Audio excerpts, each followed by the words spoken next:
Hello, my name is George. This is GLLR Cars. Welcome to the channel.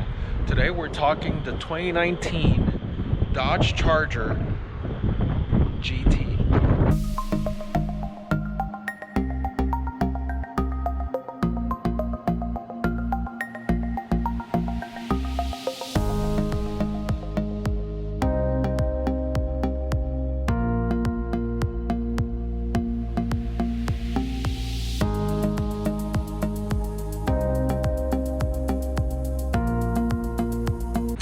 The Dodge Charger GT, it is a four-door sports sedan, which I consider an American muscle car. So this car is not exactly the four-door version of the Dodge Challenger, but it does share many aspects of it, such as many of the engine configurations and such. This Dodge Charger is very popular because the four-door configuration, the sporty packages that it has, the aggressive look and style, the many engine choices that it has, the storage capacity, and of course the value. The Dodge Charger is in many ways the one muscle car that is four doors. Normally it's not compared to the likes of the Ford Mustang or even the Dodge Challenger or the Chevy Camaro. This Dodge Charger, if you're looking for a muscle car, you're looking for be four doors and sedan, then what better way than to look at a car like this? This car is very popular, not only because of its value and because of what I just mentioned before, but this car is got the looks, it's got the power, and we're going to explore that in a little bit. The driving dynamics, the driving experience, what is that like? Let's start by taking a look at the outside of the car. One of the things that I like is the style of the car. Despite being a four-door car, the first thing that you can notice is the shoulder. It's got a very defined shoulder, so it almost goes like 60 degrees across there. And even when you look at the cap, where the fuel cap is almost like in two parts there to show how aggressive that is. The wings in the back, the ground effects, the vents behind the wheel well, the aggressive wheels, the blend-in handles. If you look here where the door well is, and this aggressive design where it's almost recessed into the door, how it wraps up the wheel wells up to the front. This one, which is the GT model, has this vent in the hood, which normally you don't see in some of the other models, and the very aggressive grille down here, which really gives it a very nice look. It's a very nice car. I can understand the appeal of a car like this. Again, this car comes in many configurations, the SXT, the GT, and then the engine configurations go up from there. This one is a 3.6 liter V6 that produces 300 horsepower. So it's no slouch, and this is one of the lower engines. This thing comes up into V8 engines, and they keep going up in size all the way up to 6.2 liters. So this one here has a lot of punch. So that's in terms of the outside. Now let's take a look at the inside. First thing to notice is it does have the button for lock and unlock. So right there I can lock it. Then when I put my hand, it unlocks. This one does not have the upgraded interior, so it doesn't have like the leather and whatnot. This car is a little bit more basic than that. Coming inside, start by turning it on.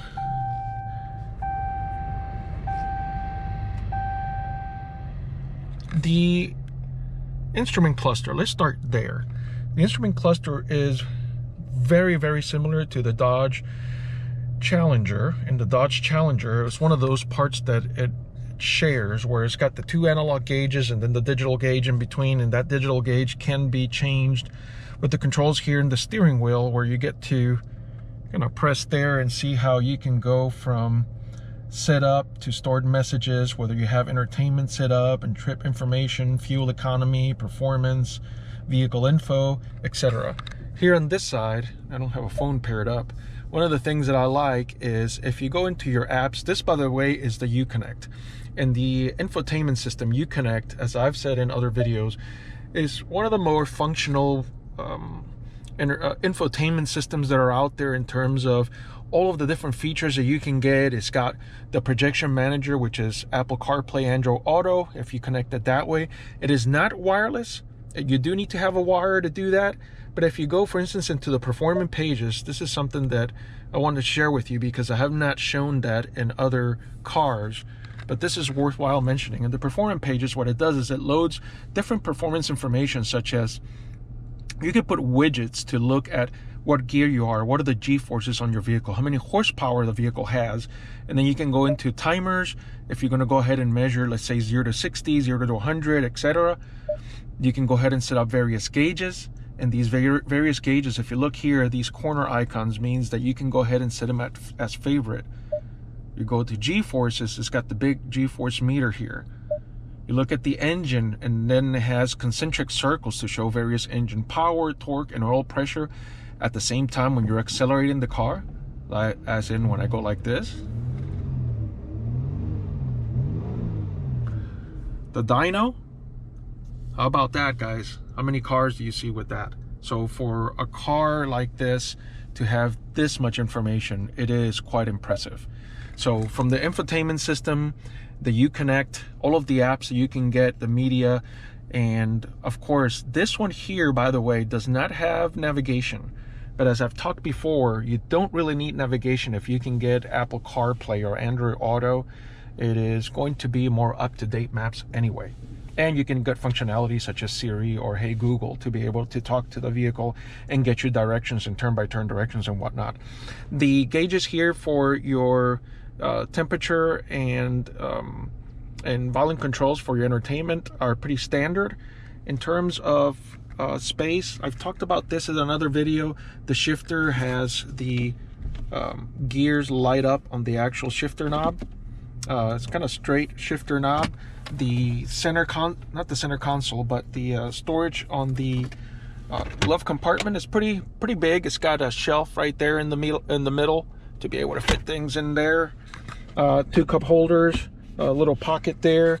Center console here has the little tray and just some USB ports over there, 12-volt charger. These USB ports, by the way, are the ones that you can connect for getting Apple CarPlay, Android Auto. In terms of the seats, they're bolstered. If you notice the seat here, from the lumbar support all the way up to my shoulders, it pretty much kind of wraps around me.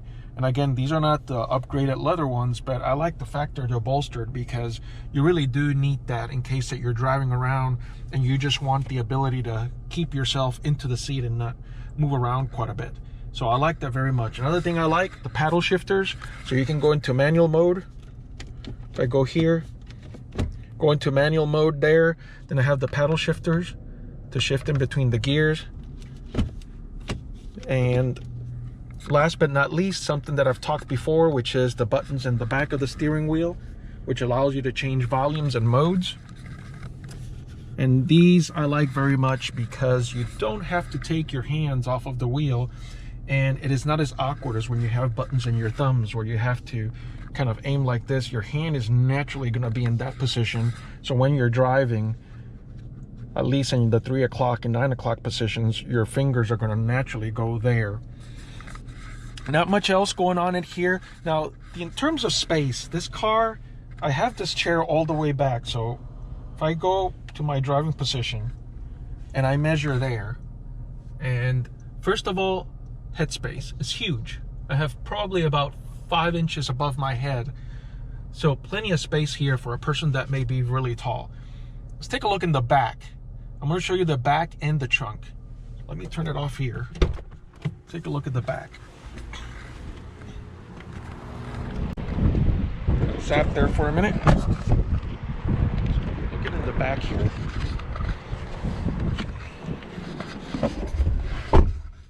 I am scooped down, so if I sit up, look at the amount of leg space that I have. Probably like a good 6-7 inches of knee space, rather. Head space is just right. If I were to be maybe an inch taller, so I'm 5'10", If I were an inch taller, this may be uncomfortable and I may need to scoot down, but if I scoot down, then I have more space up here and I still have space, I still have knee space. So in terms of the space here, it is comfortable enough for long rides and spacious enough not to feel cramped up. Got a couple of AC vents there and USB connectors in the back. And other than that, just the only other thing that I like when a car has this armrest here with a couple of cup holders there for additional space and comfort. Now let's take a look at the trunk. Going over to the trunk. Getting zapped. All right. Trunk space is pretty big, even with that, just for you to have an idea, with my backpack there, still has considerable space here. Maybe 3 golf clubs, golf bags across. The top may not be as tall, but you may be able to fit another 4 inches above that, plus the recessed pockets in there. Plenty of space there. Nothing much more about it. So when it comes to storage, passenger capacity, cargo capacity, and looks, no complaints there. It checks all those boxes. Now let's take it for a ride and see what it's like. First impressions is the car has some very good punch. Very loud, very responsive. For a car that is not supposed to feel punch, if you look at it in paper, 300 horsepower, V6, so fairly decent sized car. I wouldn't think it would feel like this, but it does feel very responsive. The other thing that I feel is, like right now I'm going through a few bumpy roads, but it's very well connected. So as I drive it around, I just feel like I know exactly what the tires are doing, where the wheels are exactly. It's very well connected. The steering feels very mechanical in a way, and the car feels very solidly built, meaning that there's no rattles or just parts that feel out of place. Everything feels like a single piece of machine that was built together. It's just very well put together. The interesting thing about the look of the car is that because it has the hood vent, it has a very aggressive look out the window. So if I turn it around and I point at the look, this is my view here, where you see that bulging nose right on top of the hood there. The other thing is visibility. The visibility is, if I look around, is not bad at all. Visibility is quite good. I think other than that bulging nose there, which gives it an aggressive look, the visibility is quite good. So it feels very engaging, because I believe that when Dodge came out with this car, it was looking for something that will give someone a raw experience, a raw driving experience. And what I mean with raw is that it is meant to feel the road in a good way. It is meant to make the driver connected with the road. And for those folks who enjoy driving and feel that connection, that's engaging. So the other thing that I can talk about is the transmission. So when the transmission is shifting and I'm driving it, I'm just cruising along, not doing anything, I really don't feel the gears shifting. And that's a good thing. A car is not meant to feel hard shifts when you're not driving it aggressively. So here I'm driving it nice and easy, and it doesn't feel those shifting, any type of aggressive shifting. If I change that driving to a more aggressive driving, say that I'm gonna go ahead and just punch it a little bit here.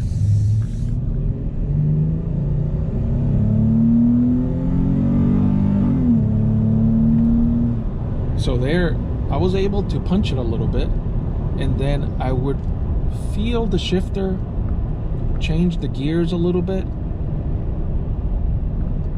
but it wasn't overly hard. So maybe because the power that the car has, if this car was the V8 engine with more power, it would be a different story. So as the car is going through the gears, it doesn't feel like it needs to make a big effort in switching them. I could tell that it was switching the gears, but it was still fairly smooth. The sound, even when the window's down on a V6, was quite engaging. It almost feels like it's a larger engine. It's got somewhat of a deeper rumble, and that's a very good thing. Even though it only has 300 horsepower, it felt alive every time you punched it. It felt quite engaging every time that I changed lanes or made a turn. It felt quite connected. And because you feel that connection with the driving experience, it does provide that great excitement to drive it.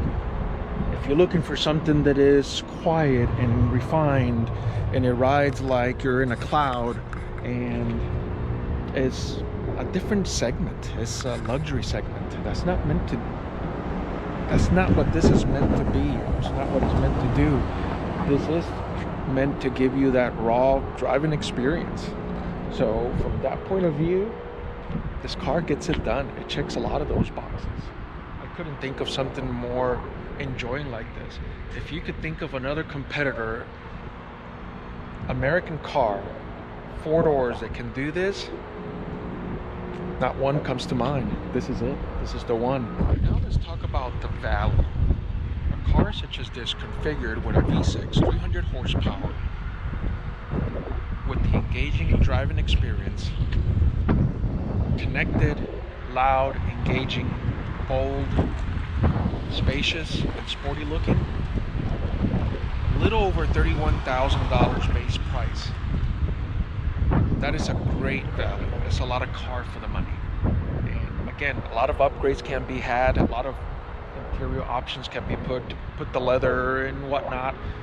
If you just want the driving experience, you want to keep the price low and still have decent tech, because that Uconnect gives you enough tech, then that's great savings. $31,000, very few cars can compare to give you that level. Some cars that are cheaper are much more boring cars. This car by no means is boring. And if you not want to be bored and you like the driving experience, the Dodge Charger is the car for you. My name is George. This is GLLR Cars. And as always, drive safe.